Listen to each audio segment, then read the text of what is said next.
पश्चिम बंगाल के गवर्नर श्रीमान जगदीप धनखड़ जी, केंद्रीय संस्कृति और टूरिज्म मंत्री Shri Kishan Reddy ji, Victoria memorial hall से जुड़े सभी महानुभाव, विश्वविद्यालयों के वाइस चांसलर्स, कला और संस्कृति जगत के दिग्गज, देवी और सज्जनों, सबसे पहले मैं पश्चिम बंगाल के वीरभूम में हुई हिंसक वारदात पर दुख व्यक्त करता हूं, अपनी संवेदना व्यक्त करता हूं। मैं आशा करता हूं कि राज्य सरकार बंगाल की महान धरती पर ऐसा जघन्य पाप करने वालों को जरूर सजा दिलवाएगी।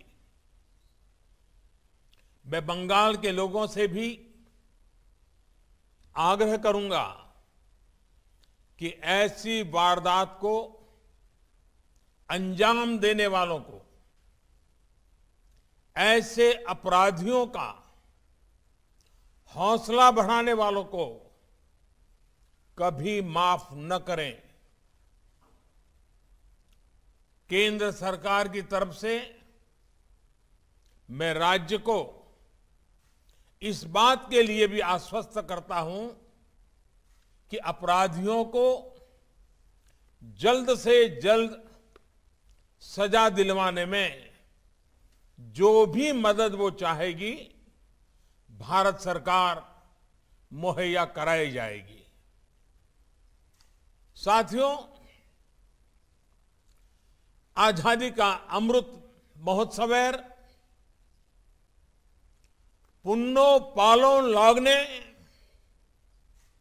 महान विप्लवी देर ऐतिहासिक आतो बलिदानेर प्रति समग्र भारतवासीर पक्ष थेके आ भूमि प्रणाम जानाচ্ছি।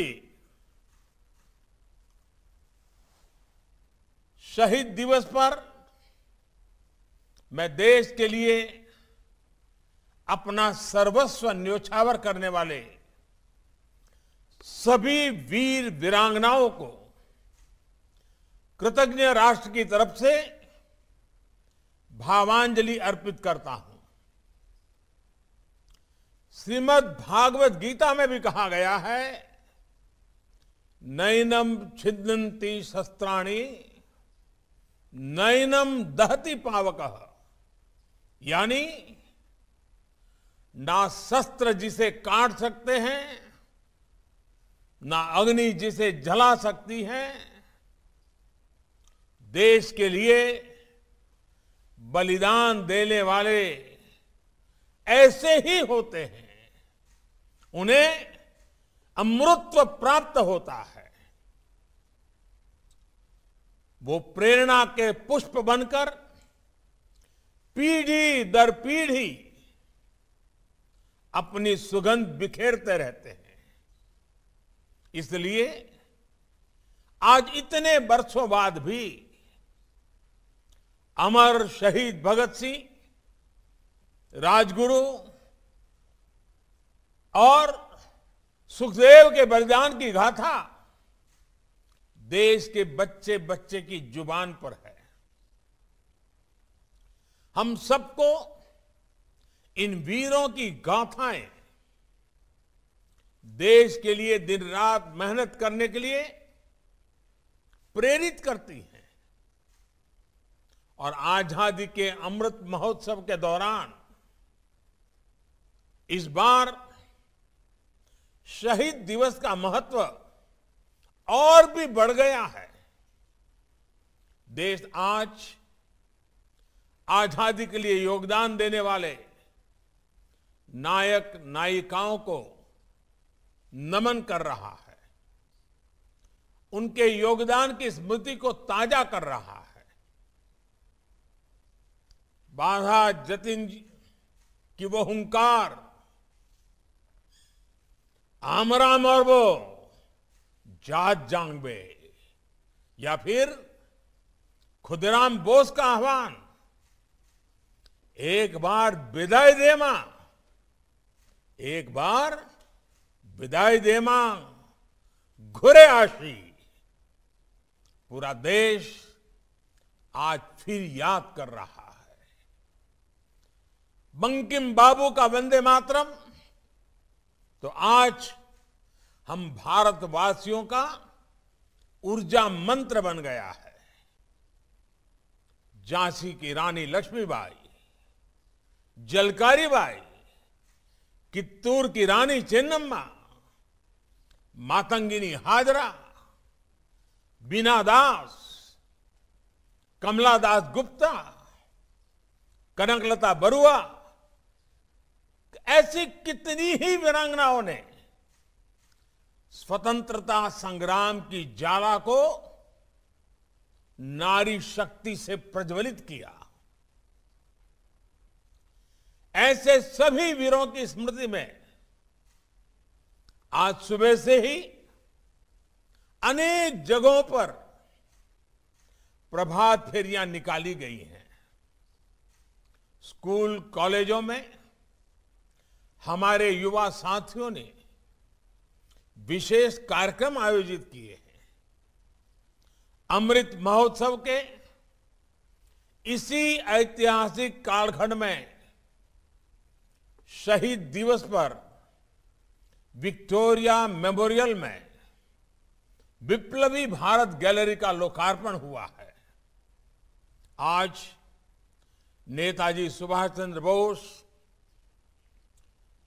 अरविंद घोष, रासबिहारी बोस, खुदीराम बोस, बाघा जतीन, बिनोय, बादल, दिनेश, ऐसे अनेक महान सेनानियों की स्मृतियां से ये जगह पवित्र हुई है।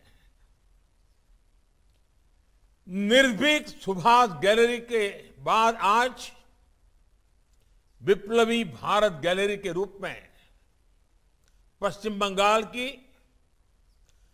कोलकाता की हेरिटेज में एक खूबसूरत मोती और जुड़ गया है। साथियों, विप्लवी भारत गैलरी बीते वर्षों में पश्चिम बंगाल की समृद्ध सांस्कृतिक और ऐतिहासिक धरोहरों को संजोने और संवारने की हमारी प्रतिबद्धता का भी प्रमाण है। यहां की आइकॉनिक गैलरीज हो, ओल्ड करेंसी बिल्डिंग हो, बेल्वेडेयर हाउस हो, विक्टोरिया मेमोरियल हो, या फिर मेटकाफ हाउस, इनको और भव्य और सुंदर बनाने का काम करीब करीब पूरा हो चुका है। विश्व के सबसे पुराने म्यूजियम में से एक कोलकाता के ही इंडियन म्यूजियम को भी नए रंग रूप में दुनिया के सामने लाने के लिए हमारी सरकार काम कर रही है। साथियों, हमारे अतीत की विरासतें हमारे वर्तमान को दिशा देती है, हमें बेहतर भविष्य गढ़ने के लिए प्रेरित करती है। इसलिए आज देश अपने इतिहास को, अपने अतीत को ऊर्जा के जागृत स्रोत के रूप में अनुभव करता है। आपको वो समय भी याद होगा जब हमारे यहां आए दिन प्राचीन मंदिरों की मूर्तियां चोरी होने की खबरें आती थी। हमारी कलाकृतियां बेधड़क विदेशों में स्मगल होती थी, जैसे उनकी कोई अहमियत ही नहीं थी। लेकिन अब भारत की उन धरोहरों को वापस लाया जा रहा है और अभी हमारे किशन रेड्डी जी ने विस्तार से उसका वर्णन भी किया है। 2 दिन पहले ही ऑस्ट्रेलिया ने दर्जनों ऐसी मूर्तियां, पेंटिंग्स और दूसरी कलाकृतियां भारत को सौंपी हैं। इनमें से अनेक पश्चिम बंगाल से संबंधित है। पिछले साल भारत को अमेरिका ने भी लगभग 150 कलाकृतियां लौटाई थी। जब देश का सामर्थ्य बढ़ता है, जब 2 देशों के बीच अपनत्व बढ़ता है, तो इस तरह अनेकों उदाहरण सामने आते हैं। आप इसका अंदाजा इसी से लगा सकते हैं कि 2014 से पहले के कई दशकों में सिर्फ दर्जन भर प्रतिमाओं को ही भारत लाया जा सका था, लेकिन बीते 7 सालों में ये संख्या 225 से भी अधिक हो चुकी है। अपनी संस्कृति, अपनी सभ्यता की ये निशानियां भारत की वर्तमान और भावी पीढ़ी को निरंतर प्रेरित करें, इसी दिशा में ये एक बहुत बड़ा प्रयास है। भाइयों बहनों, आज देश जिस तरह अपनी राष्ट्रीय और आध्यात्मिक धरोहरों को एक नए आत्मविश्वास के साथ विकसित कर रहा है, उसका एक और पक्ष है। ये पक्ष है हेरिटेज टूरिज्म। हेरिटेज टूरिज्म में आर्थिक दृष्टि से तो अपार संभावनाएं है ही, इसमें विकास के नए रास्ते भी खुलते हैं। दांडी में नमक सत्याग्रह की स्मृति में बना स्मारक हो या फिर जलियांवाला बाग स्मारक का पुनर्निर्माण हो, एकता नगर केवड़िया में स्टैच्यू ऑफ यूनिटी हो या फिर पंडित दीनदयाल उपाध्याय जी का स्मारक का निर्माण, दिल्ली में बाबा साहब मेमोरियल हो या फिर रांची में भगवान बिरसा मुंडा मेमोरियल पार्क और संग्रहालय, अयोध्या बनारस के घाटों का सुंदरीकरण हो या फिर देश भर में ऐतिहासिक मंदिरों और आस्था स्थलों का जीर्णोद्धार, हेरिटेज टूरिज्म बढ़ाने के लिए भारत में एक राष्ट्रव्यापी अभियान चल रहा है। स्वदेश दर्शन जैसी कई योजनाओं के जरिए हेरिटेज टूरिज्म को गति दी जा रही है और पूरी दुनिया का अनुभव यही है कि कैसे हेरिटेज टूरिज्म लोगों की आय बढ़ाने में, रोजगार के नए अवसर पैदा करने में बड़ी भूमिका निभाता है। 21वीं सदी के भारत अपने इस पोटेंशियल को समझते हुए ही आगे बढ़ रहा है। साथियों, भारत को गुलामी के सैकड़ों वर्षों के कालखंड से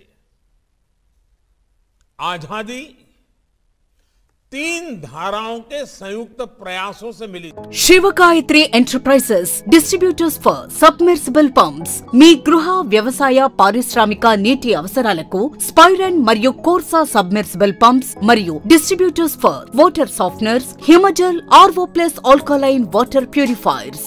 శివగాయత్రి ఎంటర్ప్రైజెస్।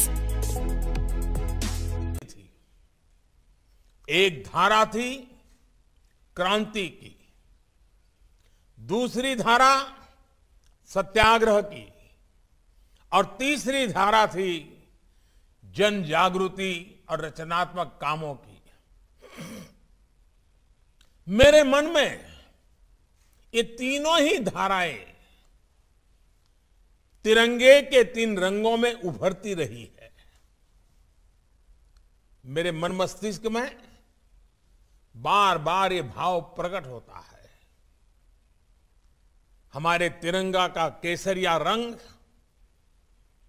क्रांति की धारा का प्रतीक है। सफेद रंग सत्याग्रह और अहिंसा की धारा का प्रतीक है और हरा रंग रचनात्मक प्रवृत्ति की धारा का, भारतीय मूल्यों पर आधारित शिक्षा के प्रचार प्रसार का, देशभक्ति से जुड़ी साहित्यिक रचनाएं, भक्ति आंदोलन, ये सारी बातें उसके साथ निहित है। और तिरंगे के अंदर नीले चक्र को मैं भारत की सांस्कृतिक चेतना का प्रतीक के रूप में देखता हूं। वेद से विवेकानंद तक, बुद्ध से गांधी तक ये चक्र चलता रहा।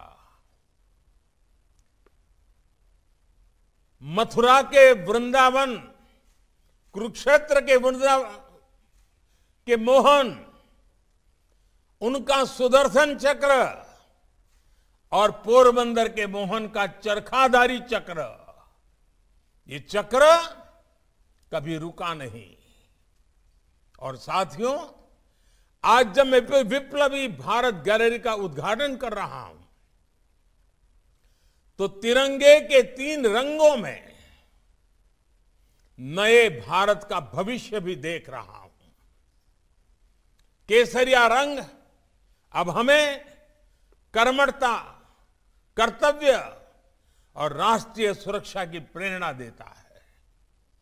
सफेद रंग अब सबका साथ, सबका विकास, सबका विश्वास और सबका प्रयास का पर्याय है।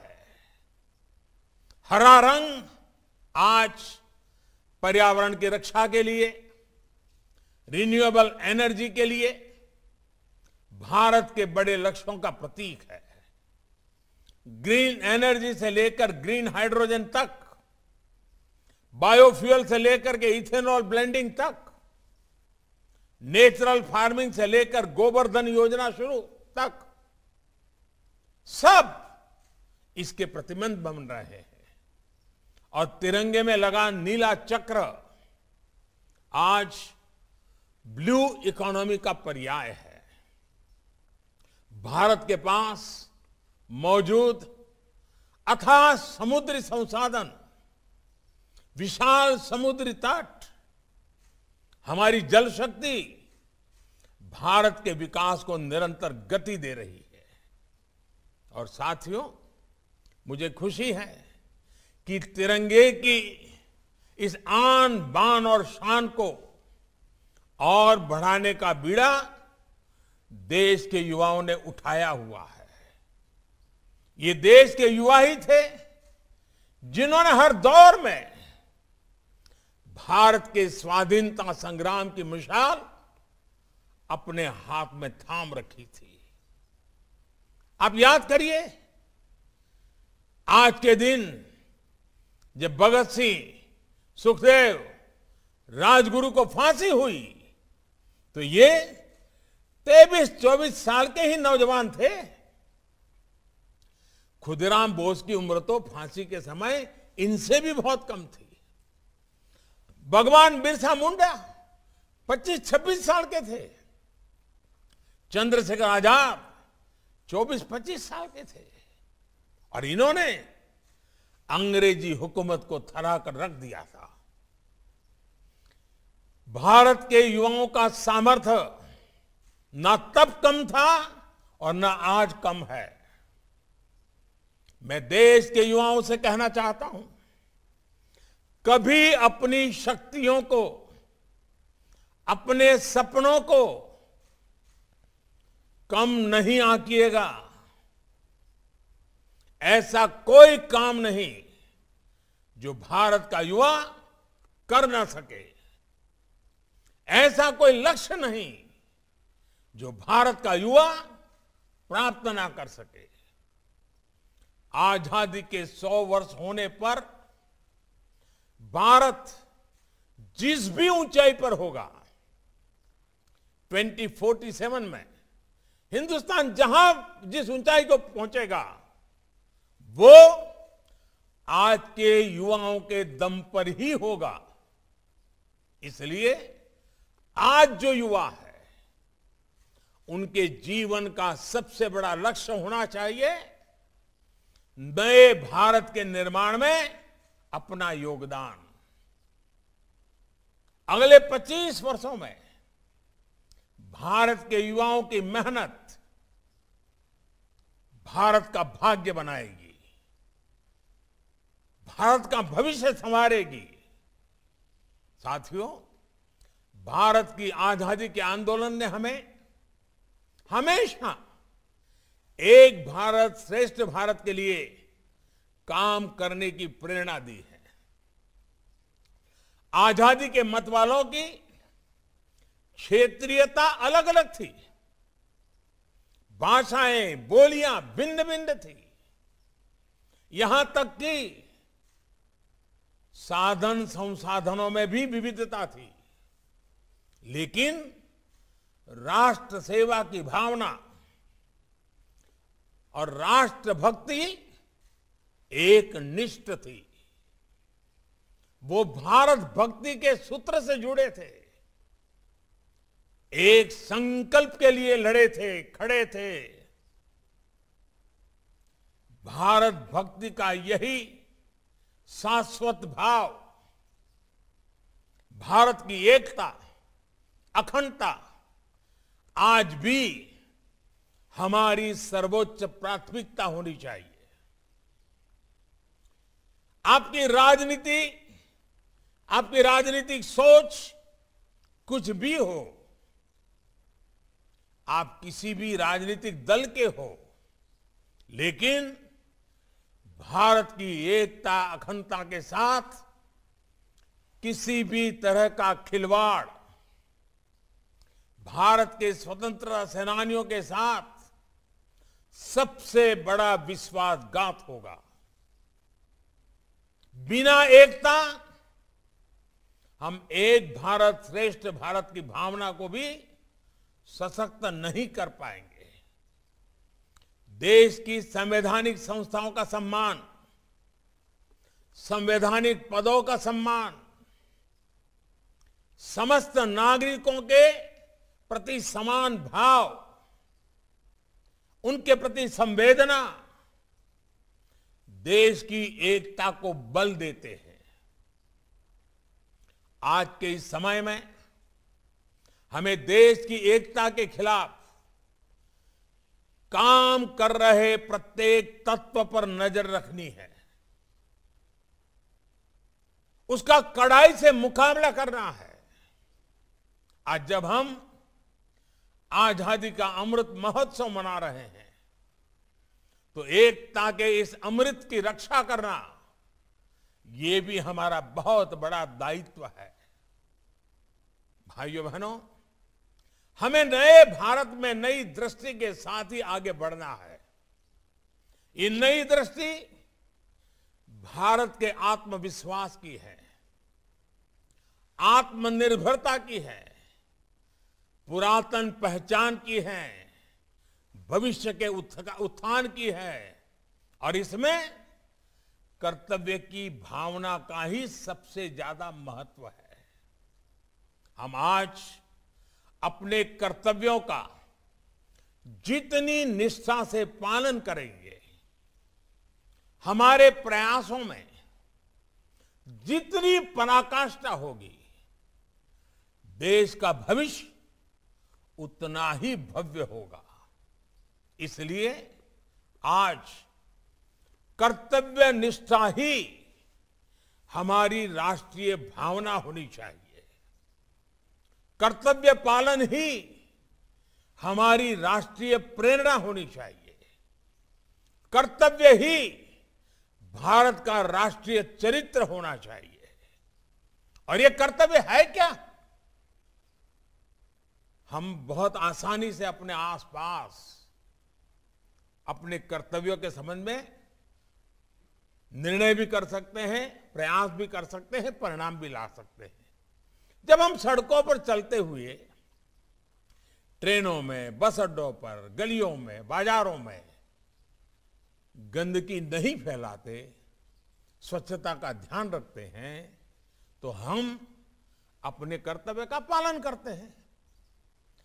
समय पर वैक्सीनेशन कराना, जल संरक्षण में योगदान देना, पर्यावरण बचाने में मदद करना भी कर्तव्य पालन का ही तो एक उदाहरण है। जब हम डिजिटल पेमेंट करते हैं, दूसरों को इसके प्रति जागरूक करते हैं, उनको ट्रेन करते हैं, तो वो भी अपने कर्तव्य का पालन करते हैं। जब हम कोई स्थानीय उत्पाद खरीदते हैं, वोकल फॉर लोकल होते हैं, तब भी हम अपने कर्तव्य का पालन करते हैं। जब हम आत्मनिर्भर भारत अभियान को गति देते हैं, तो अपने कर्तव्य का पालन करते हैं। मुझे इस बात की भी खुशी है कि आज ही भारत ने $400 बिलियन यानी 30 लाख करोड़ रुपए के प्रोडक्ट्स के एक्सपोर्ट का नया रिकॉर्ड बनाया है। भारत का बढ़ता हुआ एक्सपोर्ट हमारी इंडस्ट्री की शक्ति, हमारे एमएसएमईज, हमारी मैन्युफैक्चरिंग क्षमता, हमारे एग्रीकल्चर सेक्टर के सामर्थ्य का प्रतीक है। साथियों, जब एक एक भारतीय अपने कर्तव्य को सर्वोच्च प्राथमिकता देगा, पूरी निष्ठा से उसका पालन करेगा, तो भारत को आगे बढ़ने में कोई मुसीबत नहीं आएगी, आगे बढ़ने से कोई रोक नहीं पाएगा। हम अपने आसपास देखें तो लाखों लाख युवा, लाखों लाख महिलाएं, हमारे बच्चे, हमारे परिवार कर्तव्य की इसी भावना को जी रहे हैं। ये भावना जैसे जैसे प्रत्येक भारतीय का चरित्र बनती जाएगी, भारत का भविष्य उतना ही उज्जवल होता जाएगा। मैं कवि मुकुंद दास जी के शब्दों में कहूं तो, कि आनंदो ध्वनि उठ लो, कि आनंदो ध्वनि उठ लो, बंगो भूमे, बंगो भूमे, बंगो भूमे, बंगो भूमे, भारत भूमे। जेगेच्छे आज भारतवासी आर की माना शोने, लेगेच्छे आपुन काये जार जान नीचे मोने। कोटि कोटि भारतीयों की ये भावना निरंतर सशक्त हो, क्रांति विरोह की भावना से हमें हमेशा प्रेरणा मिलती रहे। इसी कामना के साथ विप्लवी भारत गैलरी के लिए मैं फिर से आप सबको बहुत बहुत बधाई देता हूं। वंदे मातरम। धन्यवाद। स्वामी बोधानंद गोसेवा आश्रमम सैथापुर। జ్యోతిష్యం వాస్తుశాస్త్రం మన పూర్వీకులు మనకిచ్చిన వరం. దుర్గాదేవి కాలభైరవ ఉపాసనతో వాక్సిద్ధి పొందిన శ్రీ శ్రీ బోధానందగిరి స్వామివారు మీకు ఎలాంటి సమస్యలున్నా, వాటిలో ముఖ్యంగా ధన నష్టం, ఆరోగ్య నష్టం, భార్యాభర్తల మధ్య గొడవలు, ప్రేమించుకున్న వారు దూరం అవడం, ఎన్ని సంబంధాలు వచ్చినా పెళ్లి ముడి పడకపోవడం, రోడ్డు ప్రమాదాలు, అప్పుల బాధలు, వ్యవసాయంలో నష్టాలు, పెద్దల మాట పిల్లలు వినకపోవడం, ఆరోగ్య శాంతి, గృహశాంతి, మనశ్శాంతి లేకపోవడం, ఇలాంటి సమస్యలు ఉన్నట్లయితే ఒక్కసారి స్వామీజీని కలవండి. మీ సమస్యలకు తగిన పరిష్కారాన్ని పొందండి. అంతేకాక అన్ని రకాల వ్యాధులకు గోపంచగవ్య మరియు మూలికా వైద్యం చేయబడును. నమ్మకంతో రండి, ఆయురారోగ్యాలతో వర్ధిల్లండి. మా అడ్రస్ స్వామి బోధానంద గోసేవ ఆశ్రమం, సైదాపూర్, వీరభద్రస్వామి గుడి దగ్గర, యాదగిరిగుట్ట. సంప్రదించవలసిన నెంబర్ 9849213754 మరియు 9618034138.